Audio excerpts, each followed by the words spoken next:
Olá, gente peregrina, olá, gente membrezina. Qual a diferença entre exegese e história?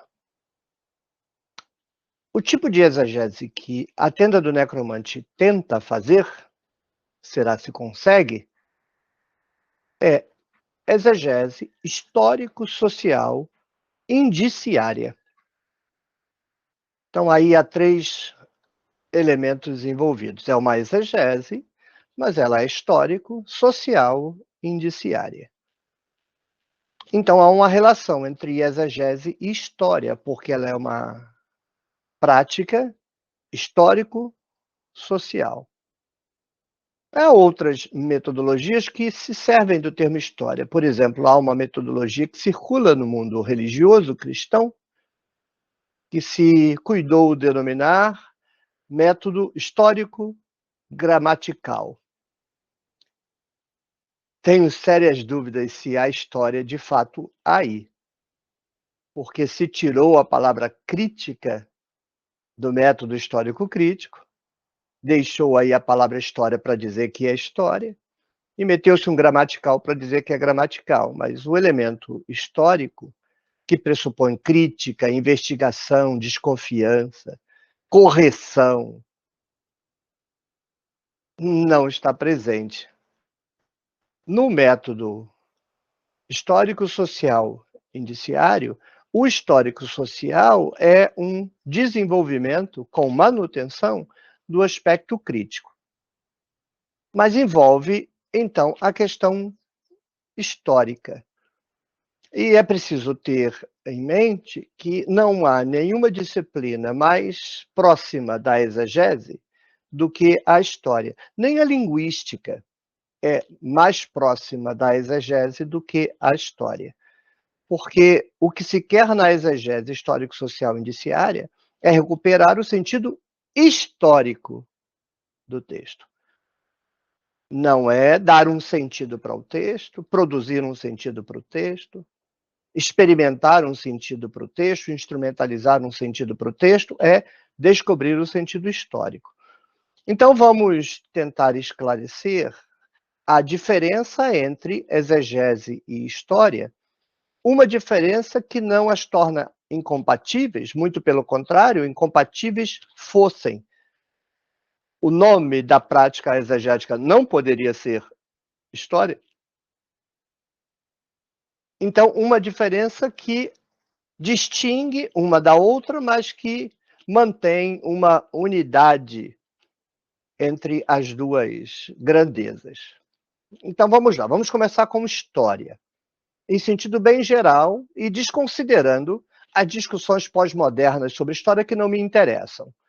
História clássica, história factual, história crítica, história de verdade. O que é? É a preocupação de uma pessoa, eventualmente um historiador, mas não necessariamente, qualquer pessoa que tenha interesse real, verdadeiro, em acontecimentos reais e verdadeiros do passado. O que a pessoa quer? O que ela tem em mente? Qual é o objetivo? A que ela se dedica? Saber o que aconteceu em determinado momento histórico e compreender esse acontecimento. Então, é um objetivo duplo. O passado é um conjunto de acontecimentos na linha do tempo. A cada momento algo está acontecendo, a cada dia algo acontece, a cada mês algo acontece, a cada ano algo acontece, a cada década, a cada século, a cada milênio. Então, o que o historiador quer é fazer um recorte, primeiro temporal dentro da linha do tempo, digamos 2500 anos atrás, 500 anos antes de Cristo, em números redondos, digamos assim. Ou, se preferirem, já que estamos falando de história, 500 anos antes da Era Comum. Em história, está cada vez mais em moda substituir o antes de Cristo por Era Comum, que é Era Comum baseada em Cristo. Era comum. Então, 500 anos antes de Cristo é um recorte temporal. Mas não dá para fazer história com recorte meramente temporal. Porque há 2.500 anos atrás, muitas coisas aconteceram. Coisas demais, inclusive. Se você está perguntando todas as coisas que aconteceram há 2.500 anos atrás. Então, dependendo da região do planeta, muitas coisas aconteceram. Dependendo da região, dessa região do planeta, muitas coisas aconteceram. Então, você precisa fazer um recorte de tempo e um recorte de lugar. Por exemplo, o que aconteceu há 2.500 anos atrás, no Crescente Fértil. Então, você quer um acontecimento geral. E aí nós poderíamos dizer, no Crescente Fértil, há 2.500 anos atrás, aconteceu a emergência do Império Persa. Então, é um acontecimento que envolve todos os países. Ele é um acontecimento que marca Israel, Judá, no caso, Babilônia, Assíria, Grécia, Egito, marca todo o Crescente Fértil, todo o Antigo Oriente Próximo. Mas você pode escolher um acontecimento localizado. O Templo de Jerusalém foi reconstruído algo entre 520 e 515, 5 anos parece, para a construção do templo. Isso é um acontecimento localizado. Não aconteceu na Grécia, não aconteceu no Egito, não aconteceu na Babilônia, aconteceu em Judá, Jerusalém mais precisamente. Então é um acontecimento local, não é um acontecimento de todo o Crescente Fértil, regional. Então a história precisa olhar para trás, fazer um recorte no tempo, fazer um recorte no espaço. Mas o que o historiador quer, então, é a reconstrução desse objeto. No caso do recorte geral, o que foi a emergência do Império Persa? Veja, ele tem a informação de que algo aconteceu no passado e ele quer saber se isso aconteceu de fato ou não, e ele quer saber como a coisa aconteceu, qual o significado, quem estava envolvido, por que aconteceu, quais as implicações, as consequências do que aconteceu. Ele quer reconstruir as coisas tais quais elas se deram. E reconstruir, inclusive, as coisas que não estão visíveis no dia a dia. Nesse momento, nós estamos vivendo nossas vidas, estamos fazendo coisas por obrigação de ofício, fazendo coisas por pressão da vida, e quem olhar só vai ver a gente fazendo as coisas. Mas a obrigação de ofício, a obrigação e a pressão da vida não estão disponíveis, você precisa reconstruir. Você, por exemplo, filma um trabalhador numa fábrica lá, apertando botões, mostra para alguém, ele está ali apertando os botões. Mas por que ele está apertando botões? Porque ele tem que alimentar a família, ele tem que pôr pão à mesa dos filhos, ele tem que pagar as contas. Mas isso não está disponível na cena. O historiador precisa reconstruir isso. O modelo econômico, o regime político, as condições culturais, as condições religiosas, tudo isso tem que ser reconstruído porque isso faz parte do passado. Aquele sujeito capinando um pedaço de terra é apenas um elemento dentro de uma estrutura maior. E você pode tentar descrever tanto aquele movimento muito restrito do homem capinando, ou você pode ampliar isso e jogar esse ato dentro de uma compreensão político-científica da sociedade como um elemento da estrutura de uma sociedade de classes. Mas, fundamentalmente, o que o historiador quer é reconstruir o passado, compreender o passado, com um recorte específico. Para ele fazer isso, como esse passado desapareceu, esse passado é um objeto ausente, ele não está presente, não tem como eu olhar para o passado, não tem como eu ver, não tem como eu reproduzir em laboratório, não tem.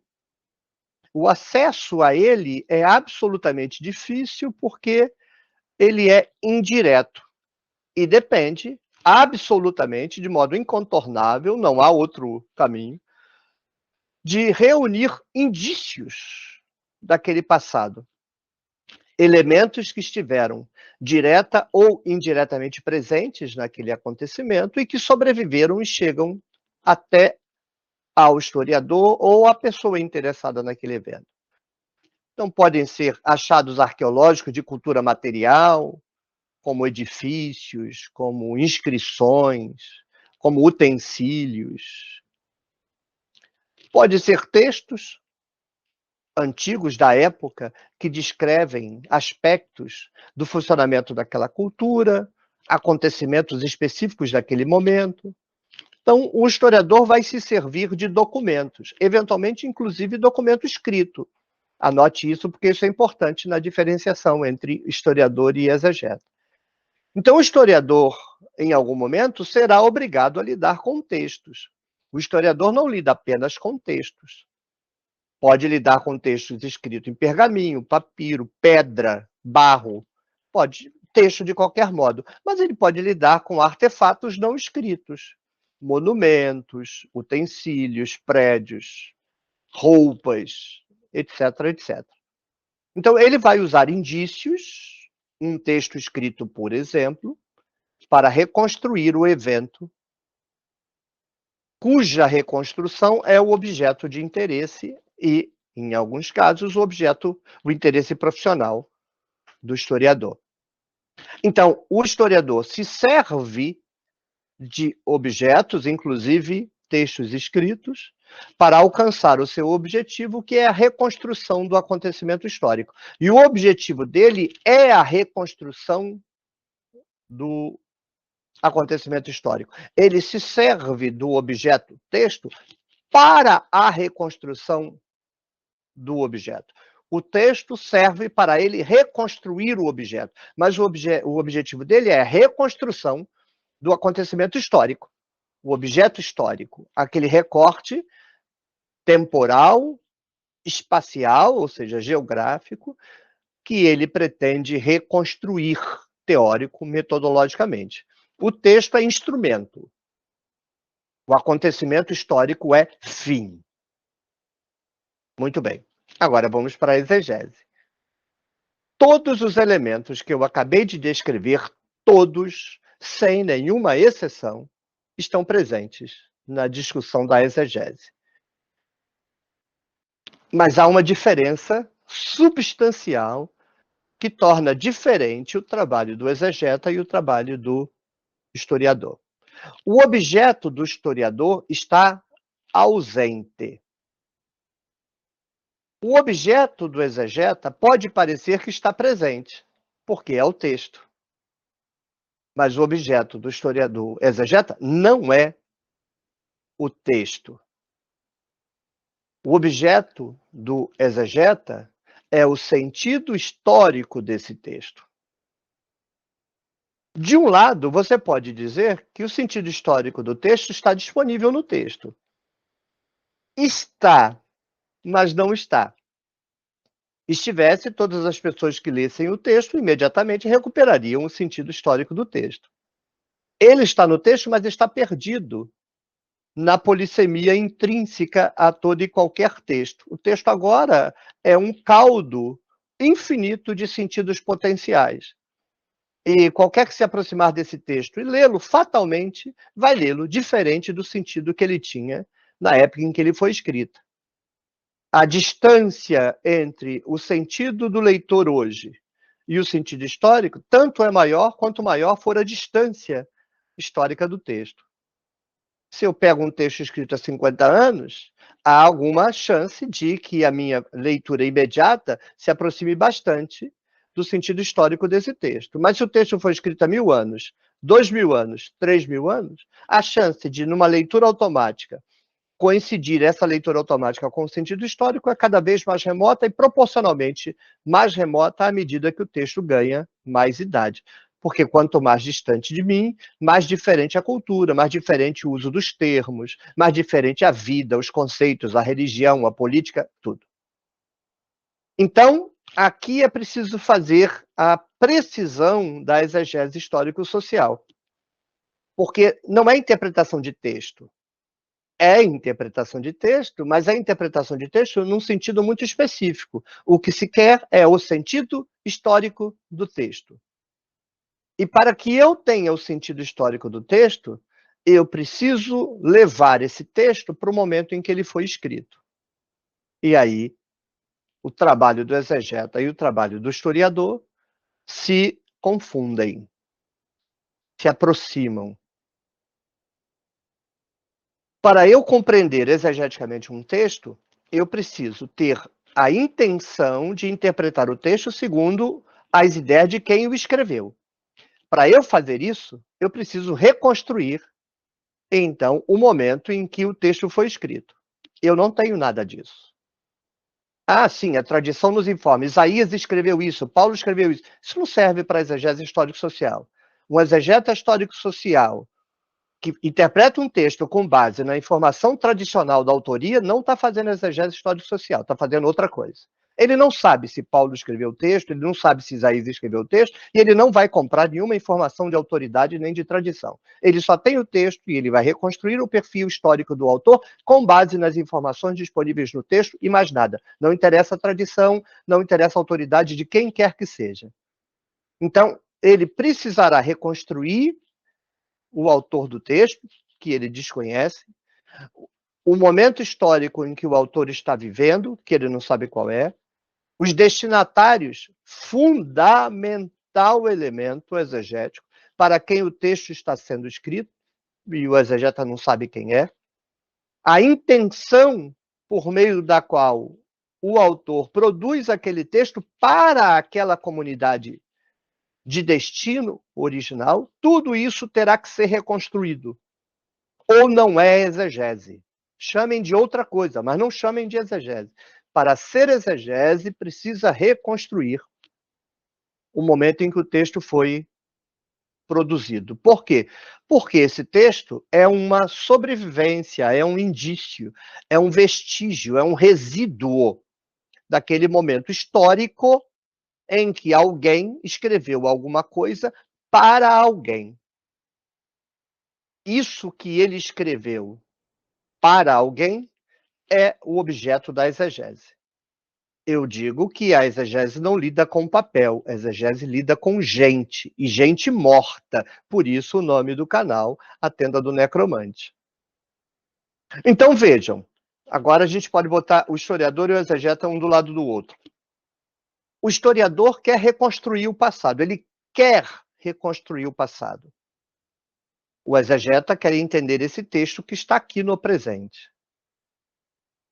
Para o historiador reconstruir o passado, ele precisa dos elementos que sobreviveram desse passado e que estão aqui no presente.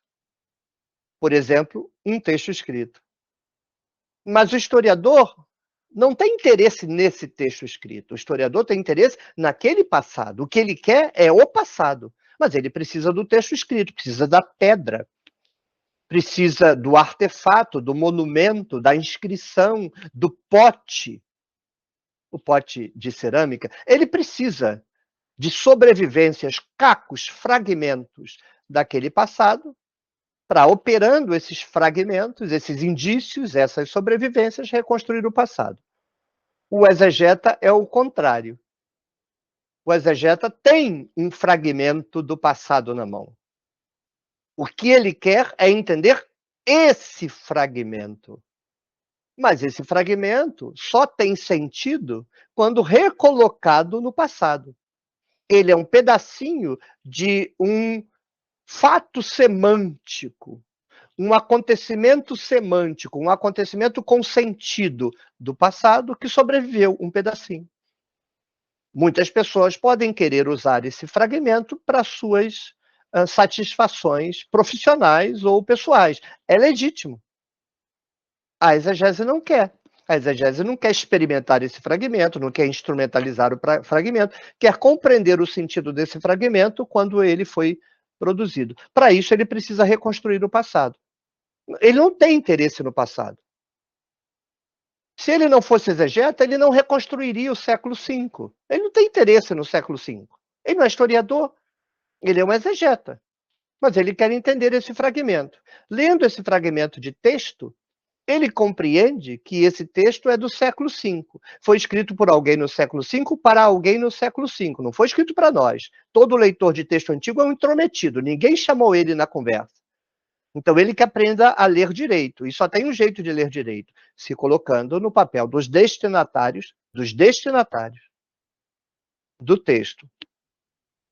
Então, ele precisa reconstruir o passado não porque ele quer, não porque essa é sua profissão, é porque isso é imprescindível. Se ele não fizer isso, ele não entenderá o texto. Então, ele precisa reconstruir o evento dentro do qual o texto nasceu, situar o texto como um pedaço de quebra-cabeças nesse evento do passado e entender o texto. Pronto. A reconstrução do passado é meio, a compreensão do texto é fim. Para o historiador, o texto é meio, a reconstrução do passado é fim. Então, exegetas e historiadores trabalham na mesma sala, usam praticamente as mesmas ferramentas, mas eles querem coisas diferentes. Um quer entender o texto que sobreviveu do passado. Para isso, ele pega o texto que sobreviveu do passado, reconstrói com esse texto que sobreviveu do passado, o passado do qual o texto sobreviveu, para entender o texto. O historiador quer entender o passado. Se não há sobrevivências desse passado, ele não pode fazer nada, vai ficar querendo, chupe o dedo.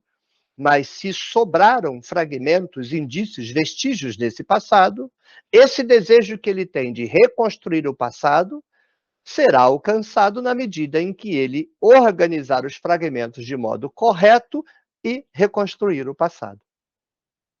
Então, exegetas e historiadores não têm a mesma profissão, não têm o mesmo interesse e não necessariamente usam os mesmos métodos. Mas eles operam com a mesma epistemologia, lidam com o mesmo momento procedimental, os dois lidarão com documentos históricos, os dois lidarão com reconstrução histórica, mas estão com interesses polares. Um tem por objetivo entender o fragmento histórico. Para isso, precisa reconstruir o acontecimento histórico do qual o fragmento se originou. E o outro quer reconstruir e compreender o passado. Para isso, ele precisa usar o fragmento histórico para a reconstrução desse passado. Os dois reconstroem o passado? Sim. Se você não reconstrói o passado, não é historiador. Se você não reconstrói o passado, não é exegeta. Mas eles estão querendo e alcançando, assim acreditamos, objetivos diferentes. Mutuamente auxiliares. A história ajuda a exegese e, quero crer, a exegese ajuda a história. Então, gostou? Clica no joinha. Diga, ô YouTube, os vídeos desse cabra são bons, manda mais para mim. A YouTube vai mandar mais para você. Deixa o seu comentário, que seja de engajamento, uma crítica, um elogio, uma pergunta que seja, ou simples, oi, professor, tudo bem? Um comentário de engajamento. Compartilhe o vídeo e torne-se membro do Clube de Membros da Tenda do Necromante. Muito obrigado. Tchau, tchau. Até o próximo vídeo.